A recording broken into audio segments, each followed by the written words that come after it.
আরো জোরে আমিন। হাত নামান। বউ যদি নামাজ না পড়ে কি করবেন? বউ যদি নামাজ না পড়ে কি করবেন? দাওয়াত দিও কাম হয় না, তাও পড়ে না, কি করবেন? আরেকজন কয় মার্ডার করবো, মার্ডার।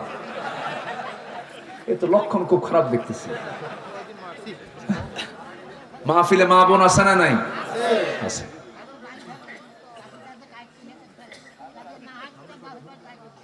ওই যে দেখছেন মুরব্বী ফাইন কথা বলছে, যদি না শোনে একদম বাপের বাড়ি পাঠায় দেবো। যা, সুন্দর কথা। জি চাচা, চাচা চাচি নামাজ পড়ে তো? আপনারটা পড়ে তো নামাজ নাকি? হ্যাঁ, মরে গিয়েছে।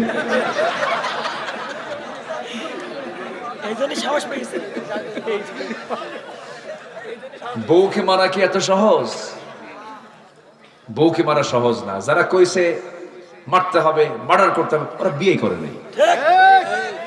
বউ মারা এত সহজ না। বউ মারতে যাবেন আপনি? বউ তো বিশাল, ও তো মানে বউ তো একটা দারোগা। রাস্তায় চলছেন বউকে সাথে নিয়ে, যদি আপনার নজর যদি কোনো মহিলার দিকে যায় আর ও যদি টের পায় একবার আপনি চেয়েছিলেন কয়েক সেকেন্ড, জাহান্নাম শুরু হবে, জাহান্নাম। সারাদিন কিছু কমে না। সন্ধ্যার সময় যখন ডাক দিবেন, সুইটি ঝর্ণা এক গ্লাস পানি আনতো, তোমার সুইটি কি তুমি চায় থাকো আরেক দিকে, তুমি আমারে ডাকো না, আগে নজর ঠিক করো। কি ঠিক আছে কিনা বলি?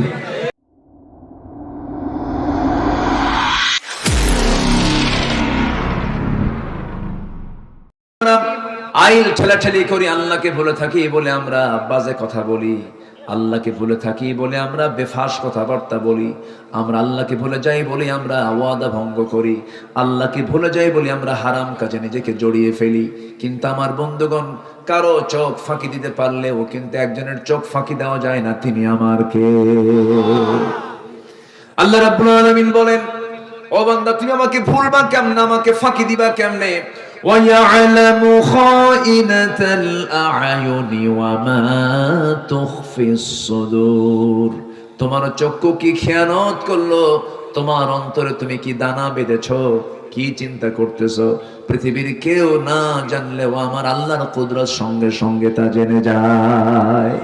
জোরে বলে সুবহানাল্লাহ। অতএব আমরা স্মরণ করব সবচেয়ে বেশি কাকে? আসতে বলবেন না, কাকে? আমার বন্ধুগণ, হয়তো দেখতে একটু সাদা দেখা যায় মানুষকে, কিছু মানুষকে কালো দেখা যায়, কিন্তু চামড়ার নিচে সব ভিন্ন রকম না একরকম? আজ থেকে ভিন্ন রকম না একরকম? দেখেন না রবিউল কত দেখতে সুন্দর, একদম ইউসুফ আলাইহিস সালামের মতো চেহারা, তাই না? কি সুন্দর চেহারা, বলি আলহামদুলিল্লাহ। মাশাআল্লাহ, গোশত আছে গায়ে, আমার তো কয়েকশোটা গোশত গায়ে, গোশত নাই।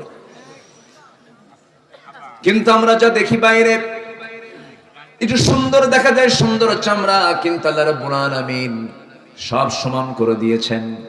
চেহারা বাহ্যিক ভাবে এরকম হয়তো একটু কম বেশি করেছেন, কিন্তু আল্লাহর সৃষ্টি সবই সুন্দর।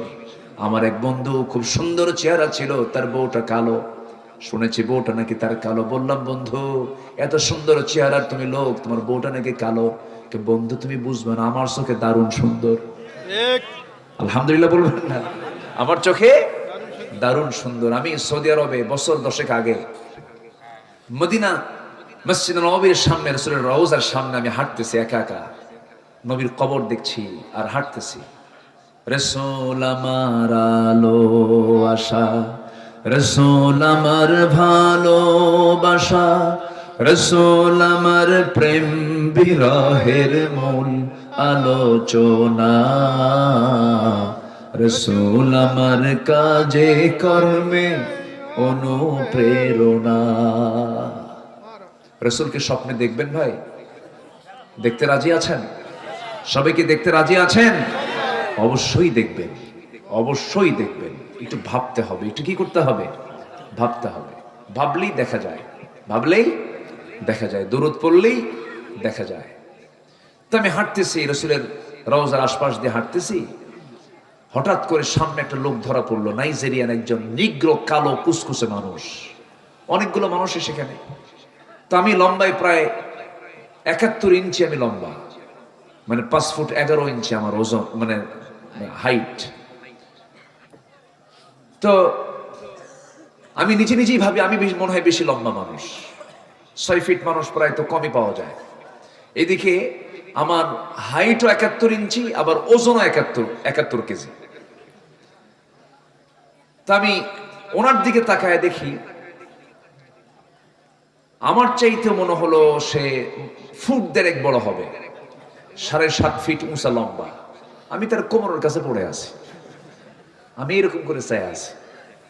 এত কালো, তাও চকচকা কালো। কি কালো বলেন তো?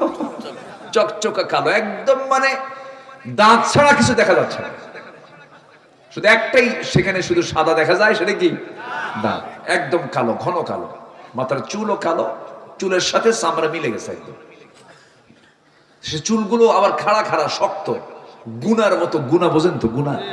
গুনার মতো শক্ত। তো আমি তাকে দেখেই আমি বললাম, মিনাইনা যেটা ইয়া আখি, আমার ভাই আপনি কোন জায়গা থেকে আসছেন, আপনার বিলাদ দেশ কোথায়? বলল আফ্রিকা, নাইজেরিয়া। তো বললাম যে ভালো আছেন তো? হ্যাঁ ভালো। তো আমি আমার দিকে বারবার চেয়ে আছে, আমি কি যেন বলবো তাকে, সে আমার দিকে চেয়ে আছে। তো আমি তাকে বললাম যে এই যে সুন্দর সুন্দর মিশরি, ইরান, ইরাক, আরব, এরা এত সুন্দর, আমেরিকার মানুষ, তারপরে পশ্চিমের মানুষ, ইউরোপের মানুষ, এত সুন্দর সাদা চামড়া, এত সুন্দর দেখতে, এগুলোর চেহারার দিকে যখন আপনার তাকান তখন কি আপনার খারাপ লাগে না? তখন সে আমার দিকে তাকায়া একটা মুচকি হাসি মেরে, সে তো সবার চাইতে উঁচা, তো 7.5 ফিট উঁচা প্রায়, নখ এরকম মোটা নখ, এই শাল আঙ্গুলিটা এত মোটা, আমার কবজিও এত মোটা না, এরকম মোটা নখ নিয়ে উঁচা করে বলতেছে, এগুলো কোনো চেহারা হলো? চেহারা তো আমার। কি কথা কি বুঝতেছেন আপনারা? বলছে এগুলো কোনো চেহারা হলো নাকি? এগুলো শুধু গলায় ধরবো আর একটা চাপ দেব, শেষ। আল্লাহু আকবার বলেন। এরপরে বললাম, আচ্ছা আপনাদের কাছে পছন্দের, বিয়ের জন্য পছন্দের পাত্রী, আপনারা কোন ধরনের পাত্রী পছন্দ করেন? বলে যে আমাদের ভিতরে এই কালোর মধ্যেই কিছু সুন্দর আছে, যেগুলো তেল তেলা সুন্দর, আমরা এদেরকে খুব পছন্দ করি। দেখেন আল্লাহ তাআলা চুজ, পছন্দটাও আল্লাহ পাক ভিন্ন করে দিয়েছেন। এটা কে করে দিয়েছেন? কে করে দিয়েছেন? আল্লাহ করে দিয়েছেন।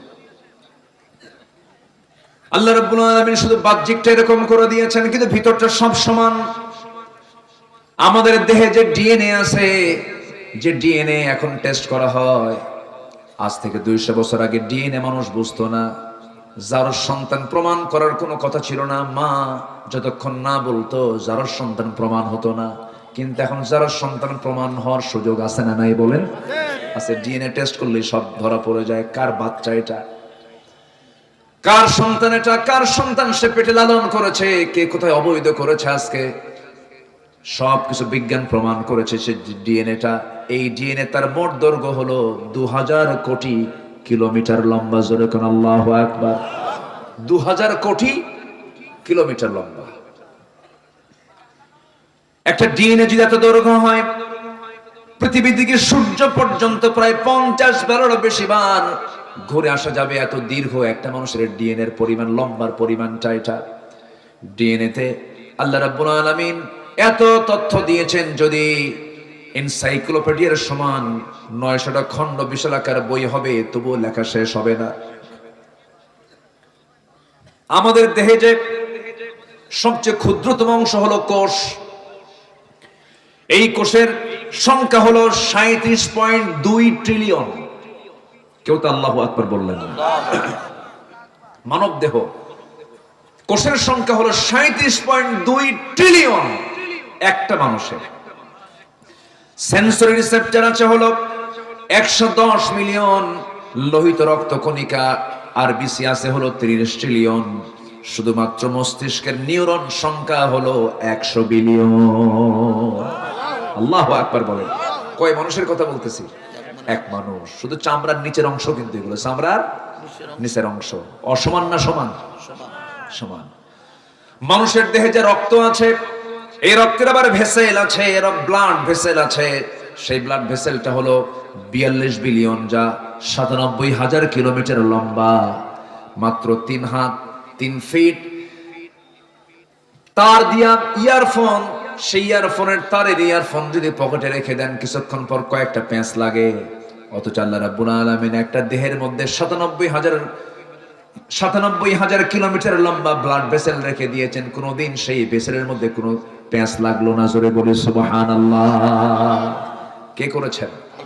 আসতে বলবেন না, কে করেছেন বলেন? আল্লাহ করেছেন। আল্লাহ বলছেন আমাকে চেনার জন্য বান্দা কমন সেন্স নিয়ে আসো, বিবেকহীন হইও না। তোমার মাথা থেকে পা পর্যন্ত তুমি দেখো, কারো অবদান এখানে চুল পরিমাণ নাই, সম্পূর্ণ অবদান একমাত্র তিনি কে? আল্লাহ বলছেন বান্দারে তুমি বিবেকবান হও।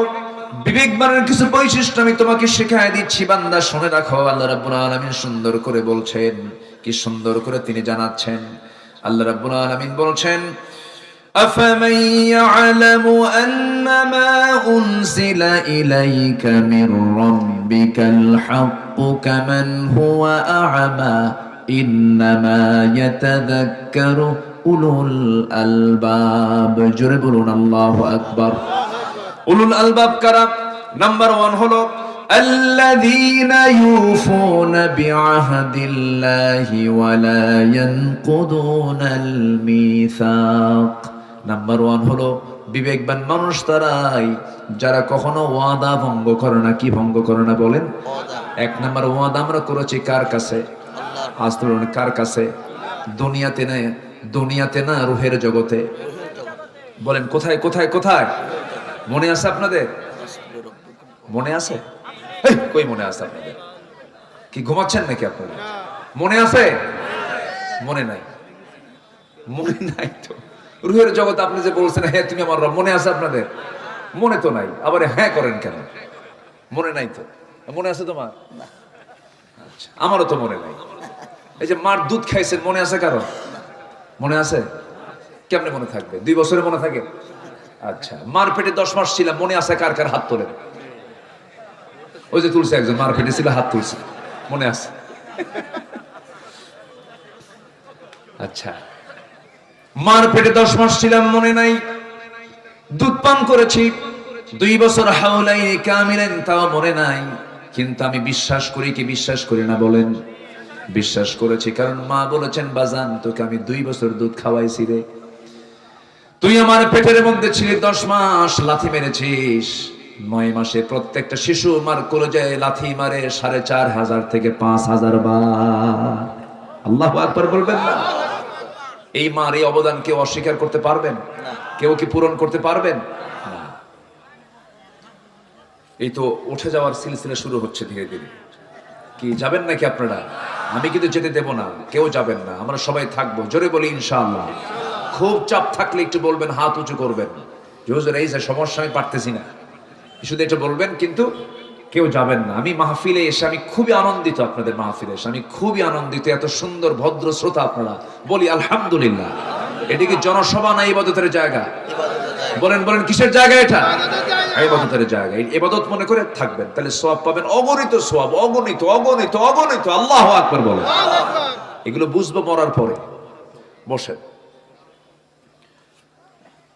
আমার বন্ধুগণ, সেই মার পেটের ভিতরে আমি ছিলাম, লাথি মেরেছি, মার পেটে গিয়ে মার কলিজায় গিয়ে আঘাত লেগেছে। আল্লাহ পাক বলেন প্রত্যেকটা মাকে আমি আল্লাহ মুজাহিদের সমান সব তার আমলনামায় লিখে দেই। আল্লাহ সব ক্ষেত্রে উদার।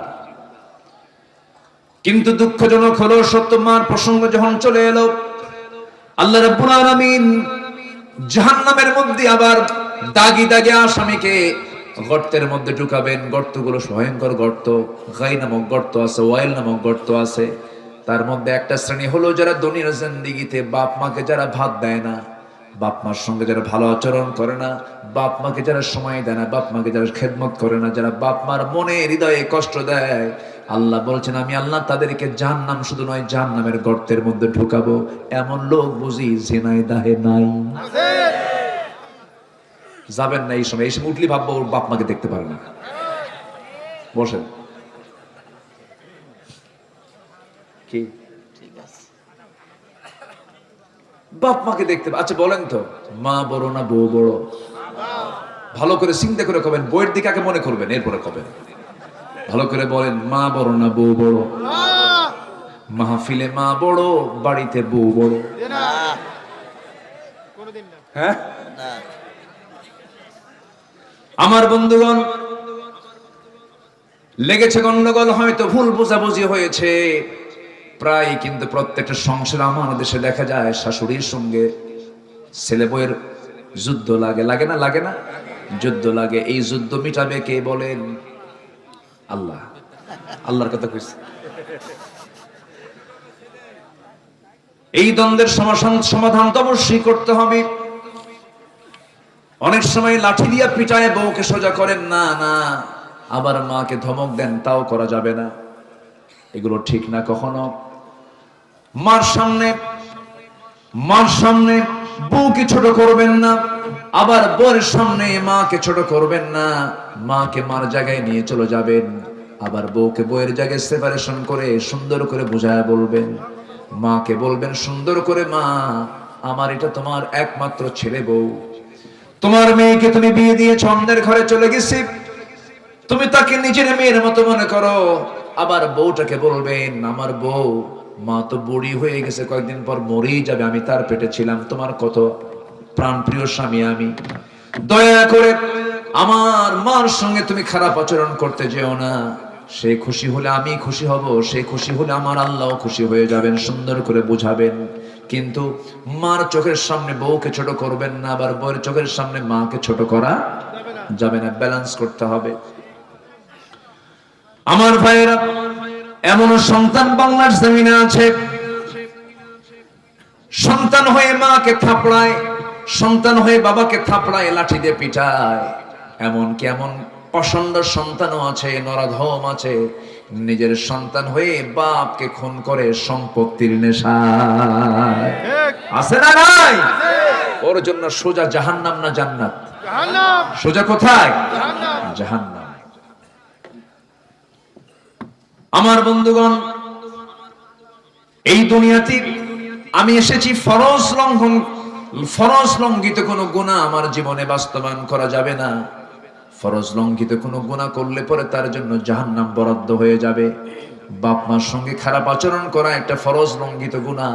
এই গুনাহ থেকে আল্লাহ পাক আমাদেরকে দূরে রাখুন। জোরে বলি আমিন, আরো জোরে আমিন। কোনো হত্যার কাছে যাওয়া যাবে না, কোনো খুনের কাছে যাওয়া যাবে না, এটা ক্ষমার অযোগ্য গুনাহ। আল্লাহ পাক এগুলোকে ক্ষমা করবেন না। আল্লাহ পাক তাকে জাহান্নাম দিবেন উপর করে। আল্লাহ পাক ওই খুনিকে কখনো মাফ করবেন না যতক্ষণ না ওই খুনিটার ব্যক্তি, যতক্ষণ না তাকে মাফ করে দিয়েছে, তার আত্মীয়স্বজন মাফ করে দিয়েছে। সূরা কিসাস, সূরা আয়াতুল কিসাস আপনারা দেখেন, কুতিবা আলাইকুমুল কিসাস, কুতিবা আলাইকুমুল কিসাসের আয়াতের ভিতরে বিস্তারিত বলেছেন, লাকুম ফিল কিসাসি হায়াতুন ইয়া উলিল আলবাব। আমার বন্ধুগণ, বান্দার হক নষ্ট করবে যে বান্দার কাছ থেকে মাফ না চাওয়া পর্যন্ত, মাফ পাওয়া না পর্যন্ত আল্লাহ সেই বান্দাকে কখনো মাফ করবেন না। আমার ভাইয়েরা, আমরা আল্লাহর কাছ থেকে ওয়াদা করে এসেছি, হ্যাঁ তুমি আমার রব, আলাস্তু বিরাব্বিকুম ক্বালু বালা। এই স্বীকৃতি দিয়ে আমরা দুনিয়াতে এসেছি। আবার এই দুনিয়া থেকে আমরা যখন বিদায় নিয়ে নেব, এই স্বীকৃতির যদি আমরা পূর্ণ বাস্তবায়ন করতে পারি, আল্লাহ আমাকে জান্নাত দিবেন। আমার বন্ধুগণ, আমার রবকে বলেন, আসতে বলুন, আমার রবকে। রব মানে কি? রব মানে হলো আইনদাতা, রব মানে হলো বিধানদাতা। রব তাকে বলা হয়, সেই রব হতে পারেন, তিনি রব হতে পারেন যিনি সকল প্রকার অযোগ্যতা, ব্যর্থতা, অপূর্ণতা, সকল কিছু থেকে যিনি মুক্ত, তিনি হচ্ছেন আমার রব আল্লাহ। আমার বন্ধুগণ, এই দুনিয়াতে আমরা সবুজ ভূখণ্ড বাংলাদেশে বসবাস করি। 54,000 বর্গ মাইলের, 56,000 বর্গ মাইলের সোনার বাংলাদেশ। 20 কোটি মুসলমানের বসবাস এই দেশে। এই দেশে আজ 53-54 বছর পার হয়ে গেল। আল্লাহ যে রব, আল্লাহ যে আইনদাতা, কিন্তু আজকে 54 বছর ধরে আমরা দেখতেছি এই দেশে আইনটা চলছে আল্লাহর না বান্দার? আল্লাহর না বান্দার? বান্দার আইন চলতেছে। কিন্তু রবটাকে, রবটাকে আমার রবকে, কিন্তু এদেশের রবকে কেমন আল্লাহ হয়? মানুষের আইন চলতেছে। এখন তো কথা বললে অনেকের গায়ে একটু লাগবে মনে হয়, কি এরকম মনে করতেছেন নাকি আপনারা? আমার বন্ধুগণ, এই 53-54 বছর আমরা দেখতে পেলাম যারা এই ক্ষমতার মঞ্চে ছিলেন, যারা এই ক্ষমতার মসনদে বসা ছিলেন, সবার নামের আগে মোহাম্মদ লাগানো ছিল। সবাই মুসলিম পরিবারের মানুষ ছিলেন, কিন্তু 53-54 বছরে অন্তত নামাজের আইনটা পর্যন্ত বাংলার জমিনে কায়েম হয় নাই। এর ফলাফল হলো আজকে বাংলাদেশের মুসলমান মাত্র 5% নামাজি। কয় পার্সেন্ট বলেন? আর 50 লক্ষ মানুষ আজকে মাদকাসক্ত, মাদকের সঙ্গে জড়িত। 50 লক্ষ মানুষ মাদকের সঙ্গে সম্পৃক্ত থাকে। যে মদ খায়, যে নেশা করে, তার বাপ আছে, তার মা আছে, তার ভাই আছে। একটা পরিবারকে জাহান্নাম বানানোর জন্য একটা মাদক সেবী যথেষ্ট। আজকে এত বড় ক্ষতি হয়ে যাচ্ছে, এত বড় ক্ষতির মধ্যে এই জাতি পড়ে গেছে। নামাজ নাই, নেশার জগতে পড়ে গেছে। এই যে চিত্র চিত্রায়িত হয়েছে, কত মন্ত্রী মন্ত্রিত্ব পালন করেছেন, কত রাষ্ট্রপতির দায়িত্ব পালন করেছেন। জাহান্নামে যাবার যতগুলো কারণ আছে, এর মধ্যে 1 নম্বর কারণ হলো নামাজটাকে ছেড়ে দেওয়া। আজ পর্যন্ত জাতিকে নামাজ 5 ওয়াক্ত পড়াতে পারে নাই। সব তো দেখা শেষ করলাম, সব দেখা শেষ করেছে, আমরা আর দেখতে চাই না। কেউ চালিয়েছে 25 বছর, কেউ চালিয়েছে 16 বছর, কেউ চালিয়েছে 9 বছর, মাঝখান দিয়া কেয়ারটেকার গভর্নমেন্টটা কয়েক বছর। সব দেখা শেষ। আগামীর দেশ আমরা দেখতে চাই কোরআনের দেশ। রাজি আছেন কারা কারা? হাত উঁচু করে দেখেন মুসলমান।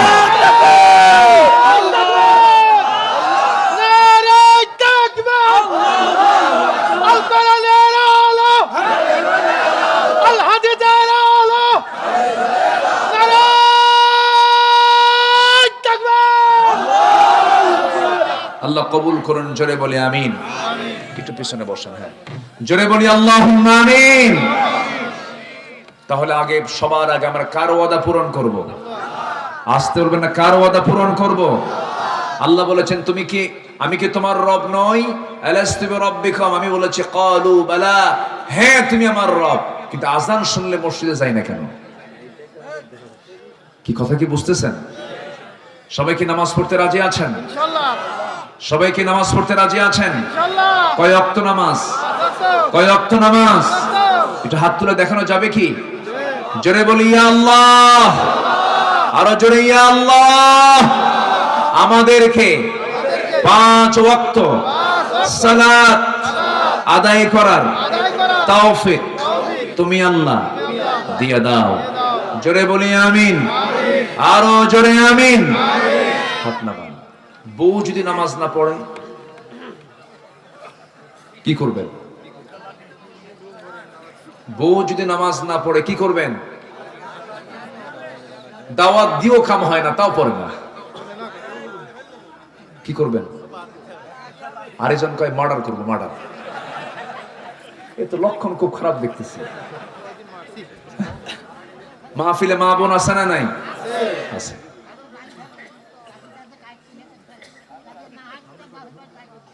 ওই যে দেখছেন মুরব্বী ফাইন কথা বলছে, যদি না শোনে একদম বাপের বাড়ি পাঠায় দেবো। যা, সুন্দর কথা। জি চাচা, চাচা চাচি নামাজ পড়ে তো? আপনারটা পড়ে তো নামাজ নাকি? হ্যাঁ, মরে গিয়েছে।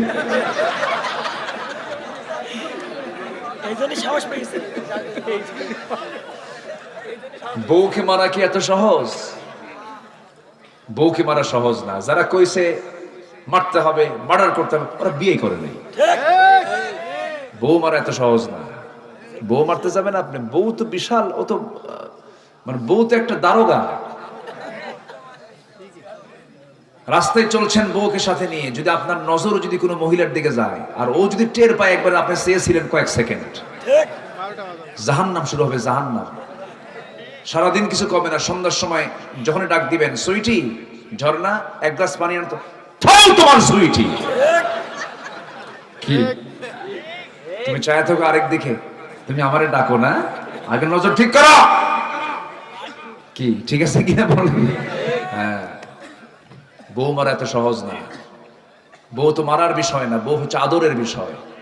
কে বলেছে বউ নামাজ পড়বেন? অবশ্যই নামাজ পড়বে, আদর দিবেন, সুন্দর করে শিখাবেন, বুঝাবেন, বলবেন একই ছাদের নিচে দুনিয়াতে থাকলাম, আমরা একই ছাদে জান্নাতেও থাকতে চাই।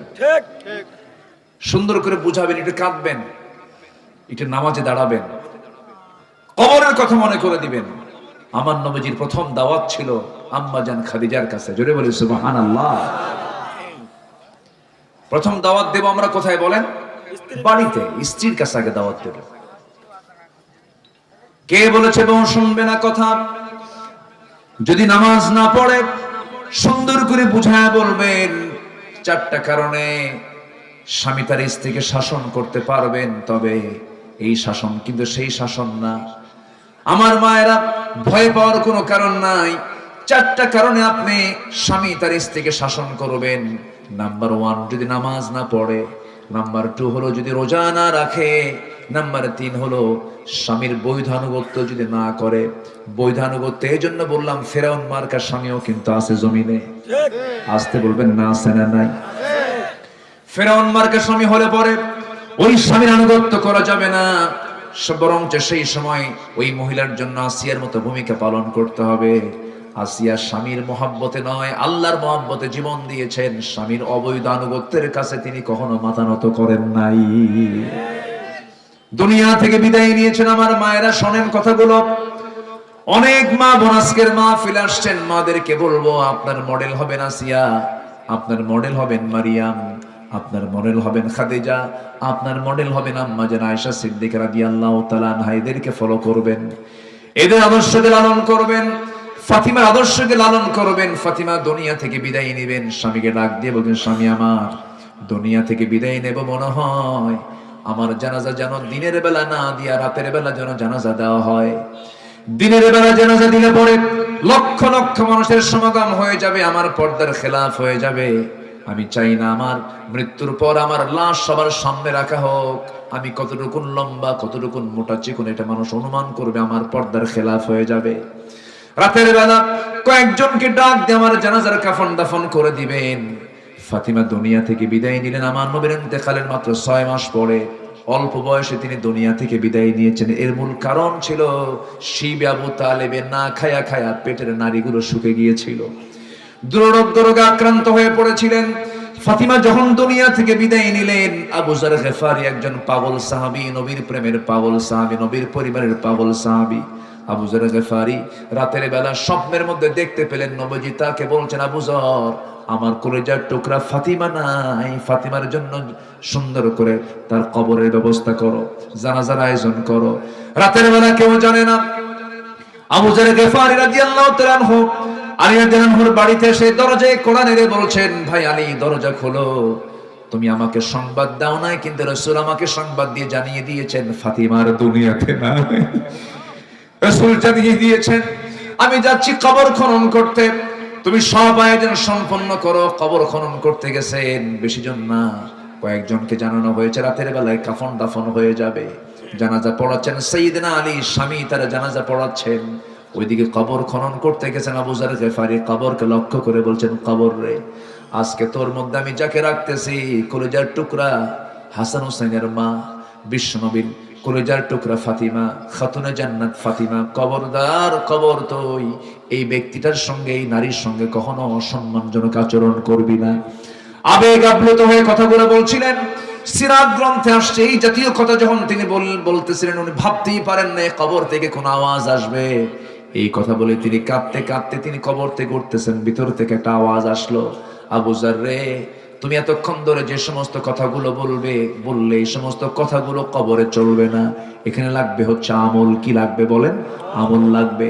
আমল যদি ভালো হয়, আমল যদি ভালো হয়, আমল যদি নেক হয়, কোনো সমস্যা নাই, কবর সে শান্তির জান্নাতের ফ্লেভার পেয়ে যাবে। আর আমল যদি খারাপ হয়, পৃথিবীর এক প্রান্তের মাঠে অপর প্রান্তে চলে যাবে, অপর প্রান্তের মাঠে অপর প্রান্তে চলে গিয়ে রক্ত হাড় মাংসগুলোকে সব মাটির সঙ্গে একাকার করে দেওয়া হবে। এই জায়গায় আমল ছাড়া কোনো কিছু চলে না। আল্লাহু আকবার। আবু যার গিফারি ওই যে তিনি ওই কবর থেকে উঠে দাঁড়িয়ে ওই যে সংসারে বিরাগী হয়ে পড়েছিলেন, জীবনের সংসার জীবনে ফিরতে পারেন নাই, তিনি আল্লাহর জিকির করতে করতে দুনিয়া থেকে বিদায় নিয়ে চলে গেছেন। আমার মায়েরা এই জন্য সেই ফাতিমার মতো, সেই খাদিজার মতো, সেই আসিয়ার মতো জীবন যাপন আপনাকে শিখতে হবে, করতে হবে। আসিয়া আলাইহিস সালাতু ওয়াস সালাম দুনিয়া থেকে বিদায় নিচ্ছেন, স্বামী এসে বলতেছে, আসিয়া শুনলাম তুমি নাকি কালেমা পড়েছো। তিনি বলেন, কালেমা আপনি শুনবেন কেন? আপনি দেখেন লা ইলাহা ইল্লাল্লাহ। সঙ্গে সঙ্গে আসিয়ার উপরে বিশাল বড় পরীক্ষার পাথর জমা হয়ে গেল। বলতেছে, আসিয়া তুমি কি জানো এই রাষ্ট্রের রাষ্ট্রপতি আমি, তুমি আমার বিরুদ্ধে ভেটো দেওয়া মানে তোমার জীবনকে শেষ করে দেওয়া। আসিয়া বলছেন, স্বামী আপনি আমার, কিন্তু আমার রব সবার উপরে, আমার রবকে খুশি করতে গিয়া দুনিয়ার সব ছাড়বো, কিন্তু আমার রবকে ছাড়বো না, কারণ ওয়াদা করেছি কার সাথে? আল্লাহ পাক বলছেন, আল্লাযীনা ইউফুনা বিআহদিল্লাহ, যারা আল্লাহর সঙ্গে যারা ওয়াদা পূর্ণ করবে তারা হচ্ছে উলুল আলবাব, তারা হচ্ছে বিবেকবান। জোরে বলি আল্লাহু আকবার। সাইয়্যিদুনা আসি আলাইহিস সালাতু ওয়াস সালাম, সাইয়্যিদাতুনা আসি আলাইহিস সালাতু ওয়াস সালাম তিনি কি করলেন? স্বামীকে ডাক দিয়ে বলছেন, স্বামী আমার, দুনিয়া থেকে বিদায় নেব, কিন্তু বাতিলদের সঙ্গে আমি আপোষ করব না। শেষ পর্যন্ত জল্লাদ তার সামনে রেডি হয়ে গেছে। জল্লাদ হাতের মধ্যে জল্লাদ কি বলে করাত নিয়ে দাঁড়ায় গেছে। শেষবারের মতো ফেরাউন বলছে, আছে এই যে করাত দিয়ে তোমাকে দুই টুকরা করা হবে, তুমি কি বলবে বলো? আসিয়া বলছেন, আমার স্বামী আপনি আমাকে মৃত্যুর হুমকি দেখাচ্ছেন, আর আল্লাহ তাআলা আমাকে 8টা জান্নাতের দরজা দেখায় দিতেছে। জোরে বলি সুবহানাল্লাহ। সঙ্গে সঙ্গে কি করা হলো? করাত দিয়ে জল্লাদকে সামনে বসায় দেওয়া হলো। এবার করাত তার কপালে ঠেকিয়ে দেওয়া হলো। আসিয়া আলাইহিস সালাতু ওয়াস সালাম কোনো কিছু কি পরোয়া করলেন না, কারণ কার সঙ্গে ওয়াদা করেছেন? কার সঙ্গে ওয়াদা হয়ে গেছে? সঙ্গে সঙ্গে তিনি বলছেন, ও আল্লাহ, মৃত্যুর দুয়ারে আমি দাঁড়িয়েছি, আল্লাহ আমার মৃত্যু হয়ে যাবে মনে হয়। সেই সময় তিনি একটা হৃদয় উজাড় করানোর দোয়া করেছিলেন। সেই দোয়াটা আল্লাহ রাব্বুল আলামিন খুব সুন্দর করে কবুল করে, তিনি হচ্ছেন তাওরাত কিতাবের অনুসারী, তার নবী ছিলেন মূসা আলাইহিস সালাতু ওয়াস সালাম, অথচ সে আসিয়ার দোয়াটা আল্লাহ রাব্বুল আলামিন চয়েস করে শ্রেষ্ঠ কিতাব কোরআনে কারীমের মধ্যে সূরা তাহরিমে কোট করে দিয়েছেন। জোরে বলি সুবহানাল্লাহ। তিনি সেই সময় দোয়া করেছিলেন, মৃত্যুর পূর্বে আবেগ জড়িত কণ্ঠে, আবেগ মাখা কণ্ঠে তিনি একটা দোয়া করেছেন। সেই দোয়াটা হলো, রব্বি বিনিলি ইনদাকা বাইতান ফিল জান্নাতি ওয়া নাজ্জিনি মিন ফিরআউনা ওয়া আমালিহি। আল্লাহ তুমি আমার জন্য বানায় দিবা বুয়ুতুন, অনেক ঘর, বাইতুন এক ঘর, তুমি আমাকে একটা ঘর শুধু বানায় দিবা জান্নাতে, বেশি ঘর চাই না। সে একটা ঘর অবশ্যই হচ্ছে ইনদাকা, তোমার কাছে, অর্থাৎ তোমার ঘরের দেওয়ালের সাথেই সেই ঘরটা তুমি আল্লাহ আমারে বানায়া দিবা। তাহলে বলেন, তাদের ওয়াদা কি তারা ভঙ্গ করেছেন নাকি? আর আমরা সামান্য এক প্যাকেট বিড়ির প্যাকেট পেলে পরে আমাদের ঈমান বেঁচে খাই, ঠিক কি না? অথচ জান্নাত তিনি পাওয়ার জন্য দুনিয়াকে তিনি তুচ্ছ করে, স্বামীকে মাইনাস করে, সংসারের জীবনকে মাইনাস করে তিনি আল্লাহর সান্নিধ্যে চলে গেলেন। বাতিল শক্তির কাছে মাথা নত করলেন না। এটাই হচ্ছে আল্লাহর সঙ্গে ওয়াদা পূর্ণ করা। নাম্বার 2 হলো সাধারণ যে অঙ্গীকারগুলো আছে, সে অঙ্গীকার যারা নষ্ট করবে তারা আল্লাহর বিবেকহীন বান্দা হয়ে যাবে। বিবেকবান বান্দা কখনো ওয়াদা ভঙ্গ করতে পারে না। আমার ভাইয়েরা, আল্লাহ রাব্বুল আলামিন সুন্দর করে বলছেন, আল্লাযীনা ইউফুনা বিআহদিল্লাহি ওয়া লা ইয়ানকুদুনাল মিসাক। নাম্বার 3 হলো ওয়াল্লাযীনা ইয়াসিলুনা মা আমারাল্লাহু বিহি আইয়ুসালা ওয়া ইয়াখশাউনা রাব্বাহুম ওয়া ইয়াখাফুনা সুআল হিসাব। নাম্বার 3 হলো যারা আল্লাহর সঙ্গে সম্পর্ক যারা বজায় রাখে, আল্লাহর সঙ্গে সম্পর্ক কন্টিনিউ করার জন্য কয় ওয়াক্ত নামাজ বলেন? আসতে বলুন না, কয় ওয়াক্ত নামাজ? খাবার খেতে হয় আমাদের দেশে কয় বেলা? খাবার না খেলে শরীর সুস্থ না অসুস্থ হয়? অসুস্থ হয়ে যায়। পানি পরিমিত না পান করলে কিডনি ভয় পেয়ে যায়। পরিমিত 3 থেকে 4 লিটার পানি পান না করলে যেমন কিডনি ক্ষতিগ্রস্ত হয়ে যায়, তেমন ঈমান নষ্ট হয়ে যায় কয় ওয়াক্ত নামাজ না পড়লে পরে? বলেন 5 ওয়াক্ত। আসেন দোয়া করে দিই। হ্যাঁ, এই যে 2-1 করে উঠতেছে, বুঝলাম না কিছু। বসেন না, একটু বসেন। জি, বয়স হয়ে গেছে তো কিছু বলতে পারছি না। আর একটু সময়, আর একটু আমাকে কিছু সময় দেন। আপনি শুধু একা শুনছেন না তো, এই আলোচনাগুলো যে ক্যামেরা রেকর্ড হচ্ছে, ইউটিউব গুলো যাবে, আগামীকালকে কোটি কোটি মানুষ এই আলোচনাগুলো দেখবে। তা আপনি যদি চলে যান, আমি তো আলোচনা আগ্রহ হারায় ফেলবো, তাহলে এই মাহরুম হয়ে যাবে সবাই। যদি আপনি শুনছেন হাজার হাজার, আর এই আলোচনা চলে যাবে কোটি কোটি মানুষের কাছে। বলি আলহামদুলিল্লাহ। তাহলে এখানে আপনার উপস্থিত থাকার দরকার আছে না নাই? আচ্ছা, একটু বসেন। তো আল্লাহর সঙ্গে সম্পর্ক বজায় রাখার জন্য কন্টিনিউ কয় ওয়াক্ত নামাজ বলেন তো? বলেন কয় ওয়াক্ত নামাজ? 5 ওয়াক্ত নামাজ। নামাজ তো পড়বই আমরা। নাম্বার 4 হলো আল্লাহকে ভয় করব। আল্লাহকে যদি ভয়ের মতো ভয় করতে পারি, আমার দ্বারা কোনোদিন সগীরা গুনাহ হতে পারে না। আমার দ্বারা কবিরা তো দূরেই থাকলো, সগীরা গুনাহটা পর্যন্ত কখনো হতে পারে না। এই জন্য সবচাইতে ভয় করব আমরা কাকে বলুন? কাকে? কাকে? আল্লাহকে ভয় করব, বিচার দিবসকে ভয় করব। আমার বন্ধুগণ, আল্লাহ রাব্বুল আলামিন বলছে, বান্দা তুই আমার সঙ্গে সম্পর্ক রাখ। আমার নবীজি নামাজে মাঝে মাঝে দাঁড়াতেন, শিশুর মতো কাঁদতেন। কিসের মতো বলেন? শিশুর মতো কাঁদতেন। আমরা যখন আল্লাহর কাছে কাঁদবো, লজ্জা নিয়ে কাঁদবো না বেহায়া হয়ে কাঁদবো? বলেন বলেন বলেন। বেহায়ের মতো কাঁদতে হবে, আল্লাহর কাছে বেহায়ের মতো চাইতে হবে। একবার চাইবেন আর চাবেন না। না, দুনিয়ার মানুষের কাছে আপনি বারবার চাবেন, মানুষ আপনাকে বেহায়া বলবে, শরমহীন বলবে, শরম নাই, লজ্জা নাই। কিন্তু আমার আল্লাহ বলেন, বান্দারা আমার কাছে যত বেশি চাস, আমি আল্লাহ তত বেশি খুশি হয়ে যাই। আমার কাছে চারে উদউনি আস্তাজিব লাকুম, আমাকে ডাকো, আমি তোমার ডাকে সাড়া দেব। আমি তোমার ডাকে অবশ্যই সাড়া দেব। কেন সাড়া দেব না? অবশ্যই তোমার ডাকে আমি সাড়া দেব। বান্দা তুই আমার দিকে 1 হাত আগাবি, আমি তোর দিকে 10 হাত আগাবো। তুই আমার দিকে হেঁটে হেঁটে আসবি রে বান্দা, আমি তোর দিকে দৌড়া দৌড়া যাব। আল্লাহ আমাকে দারুণ ভালোবাসেন। আমার ভাইয়েরা, প্রত্যেক রাতে আকাশে, এই দুনিয়ার আকাশে প্রত্যেক রাতে আল্লাহ রাব্বুল আলামিন চলে আসেন, শেষ রাতের দিকে আসেন। এবং শেষ রাতে শয়তানও কম না, প্রত্যেক বান্দার শিওরে বসে। শিওরে বসে শয়তান করে কি? 3টা গিট মেরে দেয়। 3টা গিট মেরে দিয়ে সে চুপ মেরে থাকে। 3টা গিট মেরে দেয়। রাসূল বলেন, সেই 3টা গিট যদি তোমরা ছুটাতে চাও, তোমরা 3টা আমল করো, শয়তানের 3 গিট ছুটে যাবে। নাম্বার 1 হলো, প্রথম গিট যদি ছুটাতে চাও, ওই সময় শয়তান 3টা গিট মেরে আবার ওয়াজ করে, আলাইকা লাইলুন তাবিল, আলাইকা লাইলুন তাবিল, তোমার জন্য রাতটা বড় লম্বা, তোমার জন্য রাতটা বড় লম্বা, ঘুমাও ঘুমাও। ওই সময় যদি বান্দা সেই শয়তানের ওয়াজটাকে যদি গ্রহণ না করে, যদি ঘুম থেকে যদি তার পিঠটাকে সরায় নিয়ে যদি বসে পড়ে, ঘুম থেকে উঠে যে বসে পড়লো, শয়তানের একটা গিট ছুটে গেল। সুবহানাল্লাহ বলেন। রাসূল শিখায়া দিচ্ছেন। কে শিখায়া দিচ্ছেন?